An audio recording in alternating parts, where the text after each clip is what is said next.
Welcome to BODS Mayhem Hour, your source for all hard rock, heavy metal, new metal, alternative, punk, horror punk, hardcore, rock, and all local bands with your host, John the Bod, a.k.a. the Bodfather. What's up, cats and kittens? This is Mike McKay from Til All Is One, and you are listening to BODS Mayhem Hour.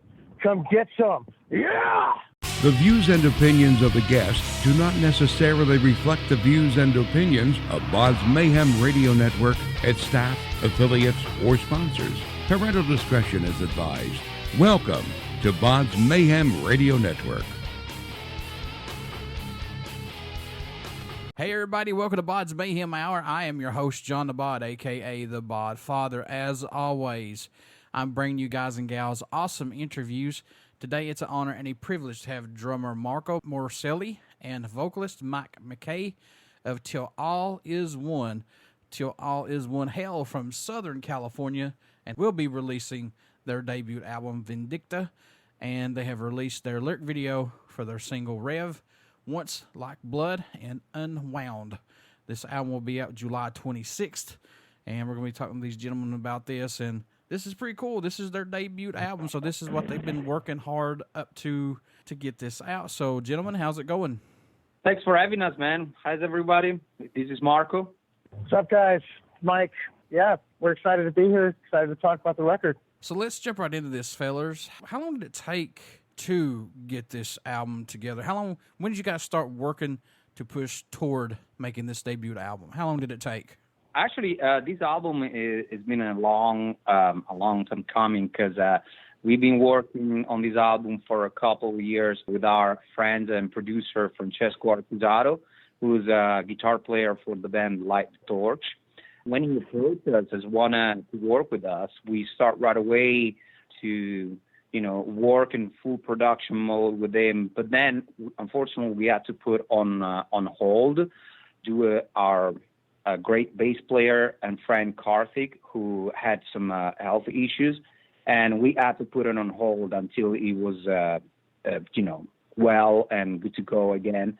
So after that, we definitely, let's say, took us about a year and a half of work working with Francesco. We're very excited because, our band is not like the usual, in my opinion, not the usual type of band you hear all the time, just because as we reference our band name to our music style, it's very different from one song to another. Let's say we have songs that goes to rock. We have one song that touch a little bit more the grunge vibe. We have a bluesy song. We're not opposed to slow song and ballad song, which we tend to to work together and create and amalgamate with our sound.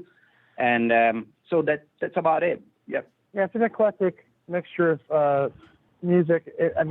The one really cool thing that I can say on my end about this record, and what I can say that we're all equally excited about, is the fact that we just kind of represent all the different sonic tapestry that we were influenced by. So, to sort of expatiate on Marco's point, we have some songs on there that are straight up punk rock, some songs that are funky, some that are a mixture of everything, some that are progressive, some that kind of sound like just straight up rip your face off heavy, kind of almost thrash metal.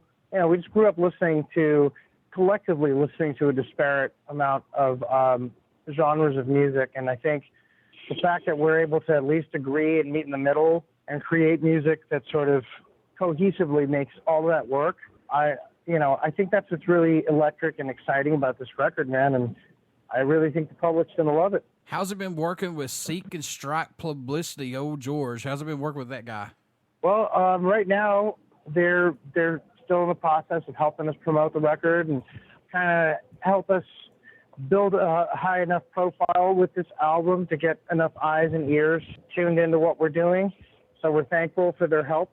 In this business, man, a lot of it's who you know, even if you are a great band. And a lot of times, man, it's just really about sort of building your network and making friends, making the right allies. So, we're happy to at least have people in our corner that are rooting for us and trying to help us connect the dots. Was it hard to choose between the current set of songs on this album, guys? Which one would be the first single or video you wanted to release and push for you guys? Let's say, was it hard to come up with 11 songs on the record? But we definitely had a huge variety to pick from. In terms of we came prepared with about 30 songs. And when I'm saying 30 songs, I like 30 songs. And we got to the studio and with it, because we also self-produce. So we look in our budget and was like, what are the best 10, 11 songs that we can come up with? And then we can pick from, And so we picked these 11 songs, which are very different from each other. So that's one of the great characteristic about our band. Like, every song, it sounds different from each other. You won't hear a couple of songs, you'll be like, well, they have the same sound, they use the same gimmick, the same rules for each song. So it's kind of falling into a boring album. And I think our album will be the opposite. It will be a very exciting album because, again, if you're a fan of the 90s era, which in my opinion is still to this day one of the best era for music. I know a lot of people vouch for the 80s, but in my opinion, the 90s was the time where a lot of variety of genre and band came out. Think about grunge, think about all the new wave of heavy metal and trash. It was great. I love the 90s and the new metal scene too. A lot of people seem to hate it, but I lived it through the 90s and 2000. New metal was a huge part, and it still is. Well, Marco, correct me if you think I'm wrong, but I want to go on record and say that this album, in terms of our body of work, where we stand right now, to me is the equivalent of it's kind of like our Blood Sugar Sex Magic. You know what I mean? I think that to me, when I was a big fan of the Chili Peppers back in the early 90s, and the reason I thought that album was an amazing record. There's no filler songs on the record. You know what I mean? Every song is its own journey. Every song is its own thing, but there's a cohesive element to the sonic quality and the vibrational quality of the song. So you go on this journey and you don't ever feel like hitting the skip chapter, or skip track button rather on your CD player or whatever it was back in the day. And I kind of feel like this album, we've sort of achieved that same kind of sonic momentum where it's like you start listening to it from the beginning and you can listen to it top to bottom, and it's a story that's being told to you, and there's peaks and valleys, there's an ebb and flow to it. It doesn't repeat itself in the sense of it being redundant, but there's still something of a common thread that ties the songs together and makes them cohesive. And I think that's also what's really made this stand out as opposed to things we've done in the past, because I think we were sort of trying to file down what our true sound was and make the teeth sharp so it would bite better. And I think we accomplished that with this record. I think that there's, the level of fluidity and the composition of songs and the way they flow together. It's a journey. Yeah, we're definitely very excited about this album. Yeah, for sure. We're definitely very excited about this album. Also, we all have very different backgrounds in terms of what we like in music. Karthik is a jazz player. Mike has a funkier rock vibe. I'm more of a metal, electronic guy. So we all listen to a lot of different bands. So that's why. And also, as a band, there's not really just one songwriter in the band. We all are pretty much capable of writing music and by ourselves. So every idea we bring into the table, it's never, oh no, well, you're just a drummer. Sorry, I write all the music. No, we all work with each other on each other's ideas. And that's what I think that's where the alchemy between us really works. So the songs that didn't make this album, can we see them on an upcoming album or EP down the road? For sure. Most likely. We definitely left a couple of good ones out just because we thought the one that we choose in the album were the best one, really the best one, in my opinion. But we always excited. Oh, not even just so much the best ones. I think it was a lot of like, these songs flow together, right? Like they seem to fit together. Yeah. Absolutely. But yes, you should expect to hear those other songs on upcoming releases. We also have a litany of other songs that are just kind of like sitting in the back burner that are currently ideas. But, that's kind of the magic of what we do as a band. And, kind of touch on Marco's point, that's part of it. It's like it's about the collaborative effort. And so a lot of times, even with certain songs that are on this current record, an idea I may have came up with originally that I thought of one way in my head, or an idea that Marco may have come up with that he thought of one way in his head, and vice versa with Karthik. Once we throw all that into the soup together and start working on it, a lot of times it'll take on a life of its own, and that's where it really becomes fun. And that's really where the magic happens, man. And so, yeah, there's going to be a lot more to come, but that's a long-ass answer. Sorry, dude. No, you're fine. Are there any songs standing out more to you than any right now, guys, on this album? I know it must change every time you guys listen to it. I know you're close to some of these, but do you have any that stand out for each of you?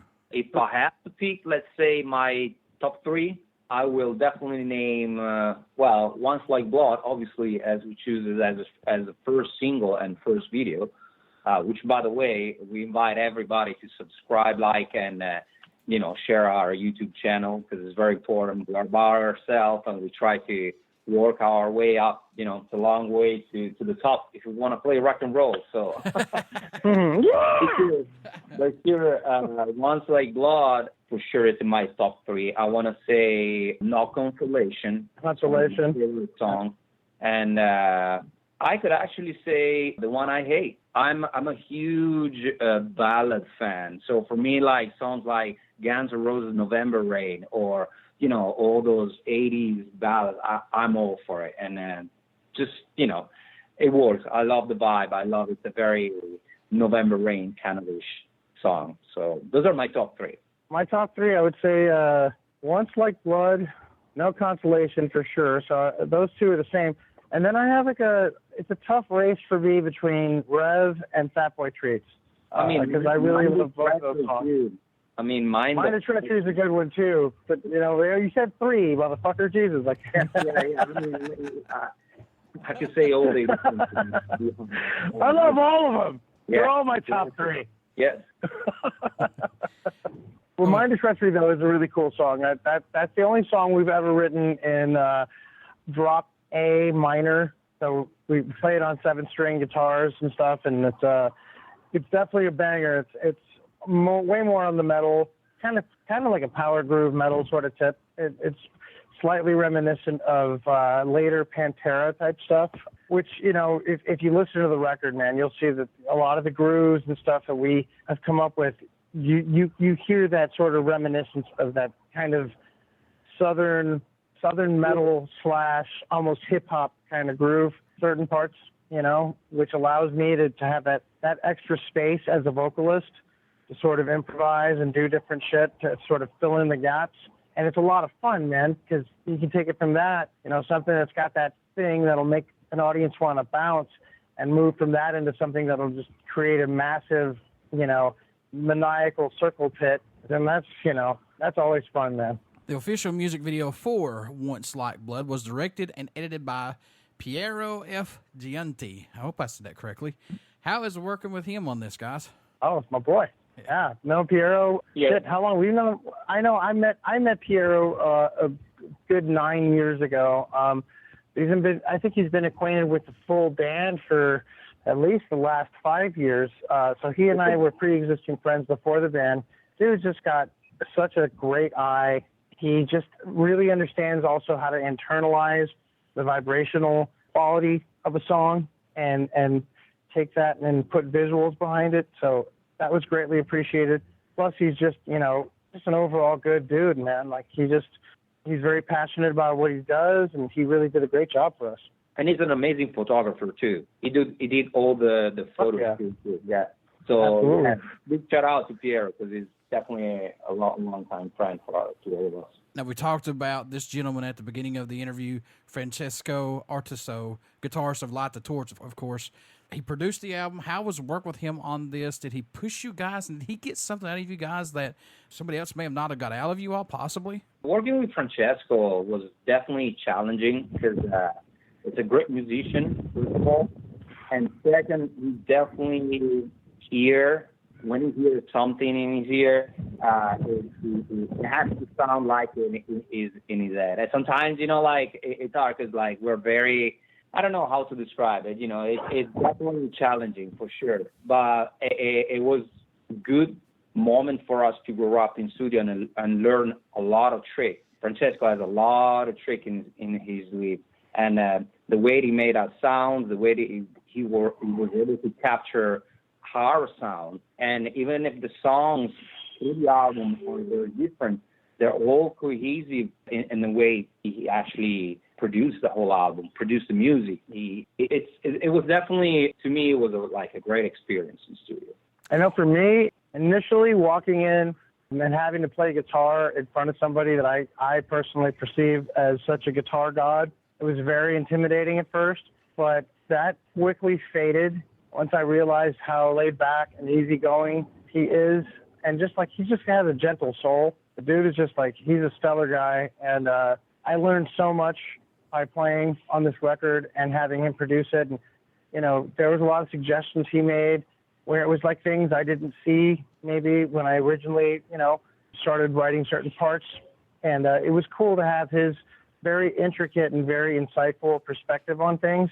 And like I said, yes, it was an absolute learning experience. But on the flip side of that, it was also just so much fun. Like, we would go into the studio and hours would pass, man, and I wouldn't even realize, like, holy shit, we've been tracking. I've been singing for like 8 hours now, or I've been playing guitar for 6-7 hours now. But it was just like hanging out with your buddy, with your buddies, plural, and making music. It was fun, and I think a lot of that really does come through in the performance of the record, because we didn't treat it in such a stiff and awkward manner, like it was this corporate structured thing. We treated it like we would, treat a rehearsal session. Just go in and, you play it and play it and play it until it's right. And you have fun with your buddies and you joke around, and you give each other shit. And that's just, it was very much, it was almost like being part of a musical fraternity, for me at least.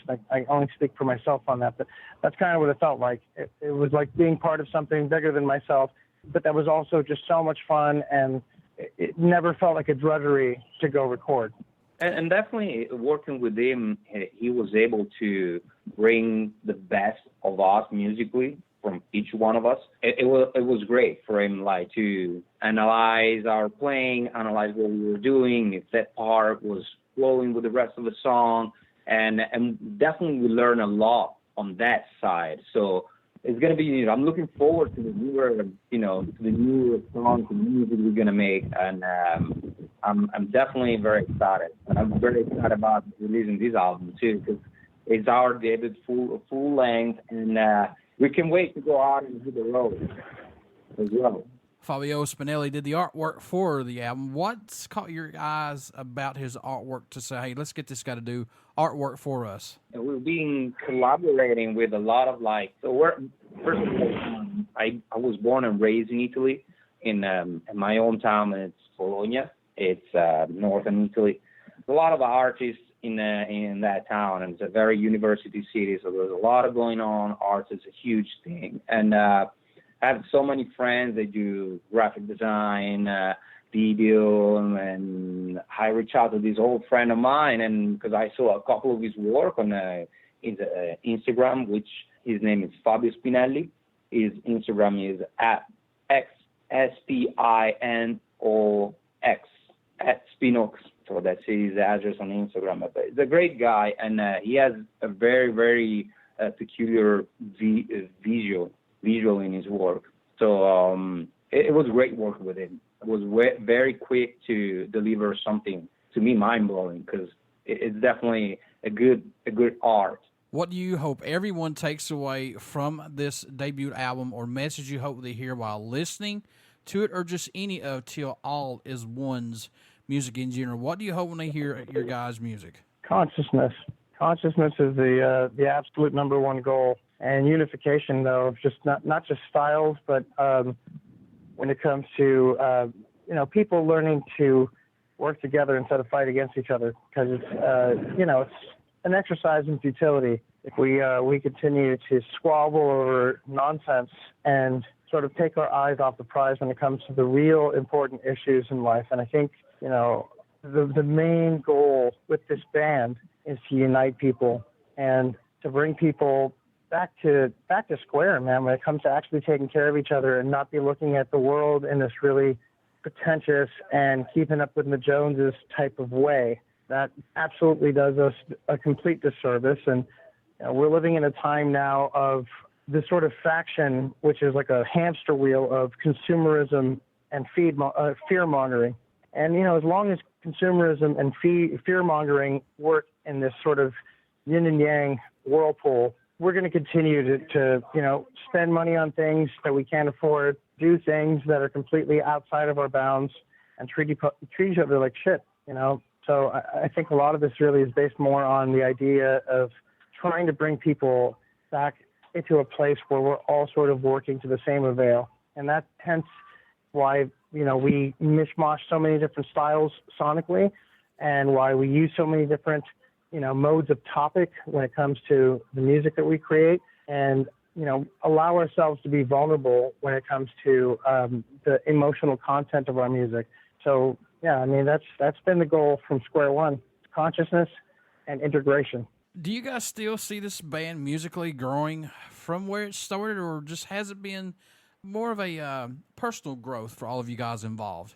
Absolutely. Every day we learn something new. Every day we grow. So as well as our music. That's at least the way that I see it. Yeah, it's a constant sort of nebulous force, and I think a lot of it is it's based primarily off.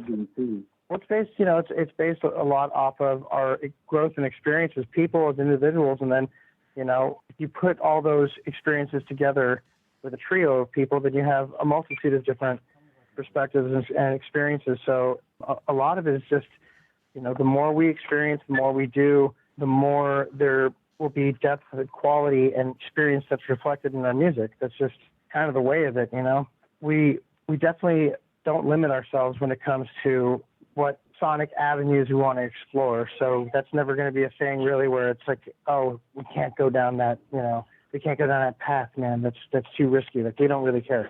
How much local support does Til All Is One get, guys?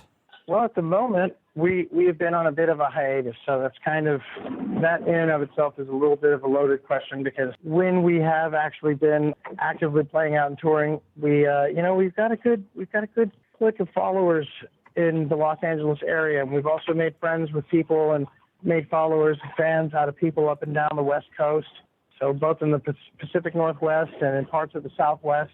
The main goal right now is really to sort of expand that net. And pretty much everywhere, yeah. And tour the Midwest, the East Coast, try to reach Canada, everywhere, Europe. I want to go to Bologna so I can get some of that good Italian food.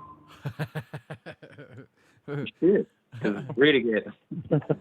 Firstly, our goal now is actually, release the album and possibly doing tour. I'm sure by the beginning of next year we'll be able to hit the road. We gotta just lock in a couple tours for next year, and I think it'll be, we'll be able to bring our music finally out everywhere, really everywhere, because that's the only way to do it. Sure, having your music online, it's great, but I think the live music is still a huge part on how to make the band grow, for sure. What made you both want to become musicians? What was that spark for the both of you? I want to say for me, it was definitely the visual. Let me explain. When I was like 10 years old, I was in mid-school.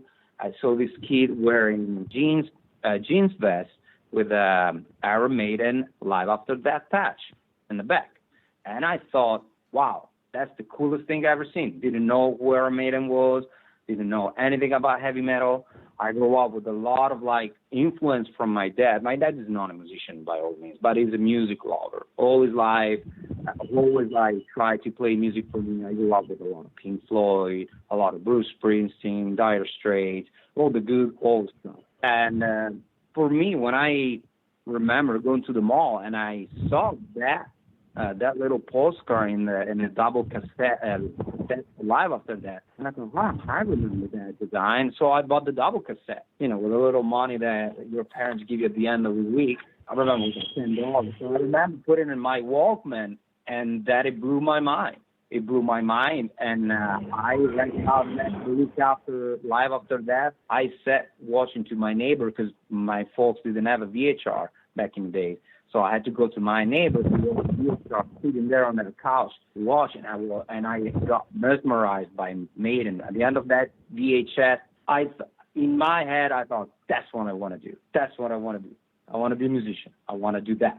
And that for me was the start, to be honest.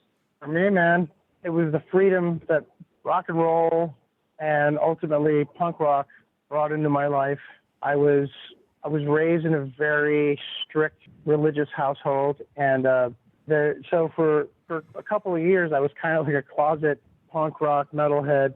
But there was just something about it, man. There was a certain level of absolute reckless abandon that was dangerous and beautiful at the same time for me. And I just kind of saw it as an escape from this very stringent, very sort of strangulated life that I was living. And, at that point, too, in my early teenage life, I saw so many holes in, just the whole iconoclast that is religion. And I don't know, once I was introduced to these vibrations, it just changed the way I looked at the world. But most especially, I think it was my very first punk hardcore show that I attended when I was 14 years old. It changed my life forever. I'll never forget it. It was this local band from Miami named Load. And dude got up on stage in like a shitty, ratty-ass white T-shirt and some camo shorts, holding a stein of beer. And right as the song started, dude smashed the stein of beer on his own head and was just gushing blood and jumped into the pit. And the whole fucking place went insane. And I'm like, holy shit, I found my tribe. I'm like, these people are more insane than I am.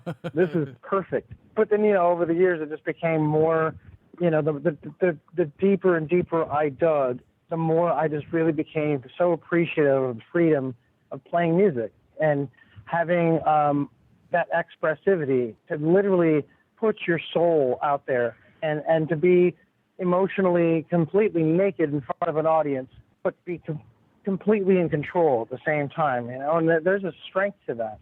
And I don't think that there's a lot of other things on this planet, with the exception of like falling in love or having a really good fight, that compare to the freedom of rock and roll. There's nothing like it. And once I got a taste of that, I could never go back to where I came from, man. Like that saying, you never get to go back home. It's kind of how I feel about it. With these singles that you have out right now, guys, is there a country that stands out or shocks you that Til All Is One, this music it's getting played in, or you're getting support from it? I'd be shocked if they were listening to in North Korea. Oh, wow. Yeah, I definitely want to say we got a good following back in Italy for sure, because obviously being from there, I have a lot of friends, musicians back there, and we always try to support each other, But definitely the West Coast, it seems like right now to hit in the most. But like I said, we try to expand our, I don't know, how would you say, Mike? Well, I would say like there's not really, wouldn't say it's necessarily a shock, but it's flattering.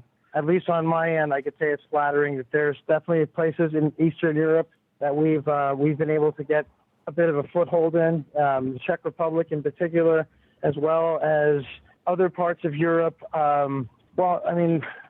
We got some fans in Switzerland, some in Sweden.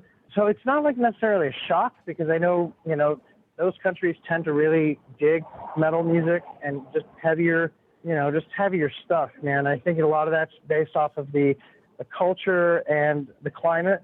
So while it's not a shock, it's very flattering to know that we've started to sort of, I mean, I've even gotten people hitting me up on Facebook from South Africa, from Australia, you know, so it just kind of lets us know that there is a market for us on a worldwide scale, and that there are people across the globe that can get down with what we're doing. And, you know, that means the world to us, man. It's fucking phenomenal.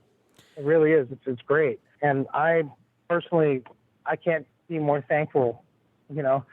And you all know who you are, especially if these guys get to listen to this. You know who you are. And I will definitely send you accolades directly through Facebook Messenger. But, yeah, I stay in personal contact with a lot of these guys and gals because they will hit me up on their own. You know, even people from South America will hit us up.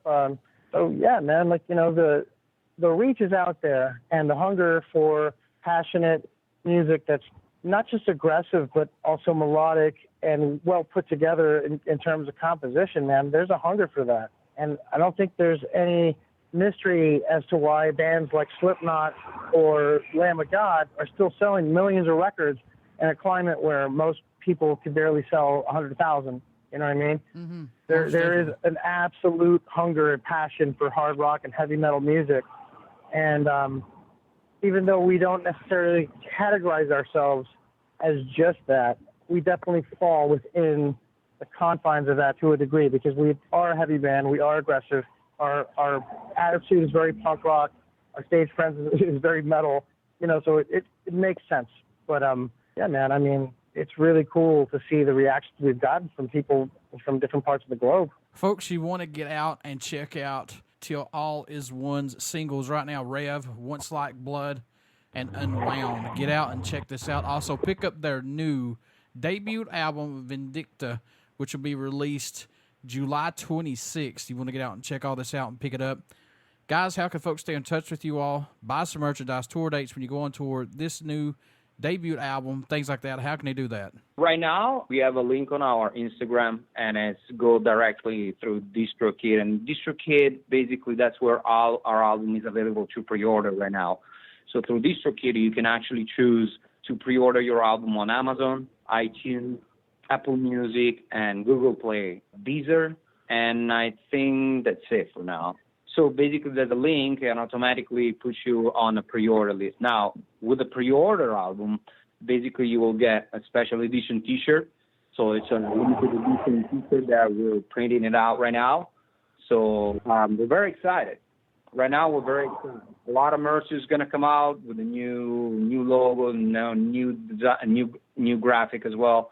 We're very excited. Before you wrap this up with us, also, guys, I just want to let you guys know, if you want more insight behind, it's kind of like our own little featurette behind the music. We have our EPK out right now on our YouTube channel, which is Til All Is One Official. Check out the EPK if you want to gain a little bit more in-depth insight as to how we made the record and what the inspiration was behind the video, and just kind of like the ins and outs of what it took for us to put Vindicta together. Before I let you guys go, would you care to do a promo for the show? What's up, cats and kittens? This is Mike McKay from Til All Is One, and you are listening to BODS Mayhem Hour. Come get some. Yeah! Folks, stick around. We got some great stuff coming up, and you only hear these interviews right here on BODS Mayhem Hour and BODS Mayhem Radio Network. Please get out and check out our Facebook page. It has our podcast link, YouTube link, and soon our Twitch link.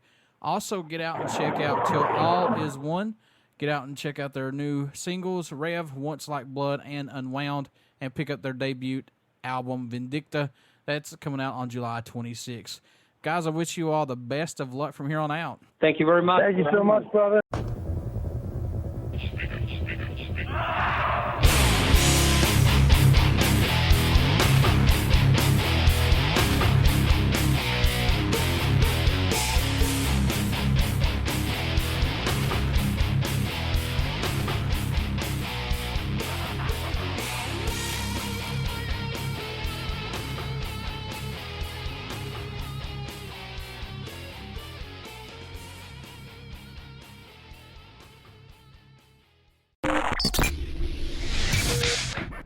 You're listening to BODS Mayhem Hour. Follow us on Facebook, Twitter, and Instagram.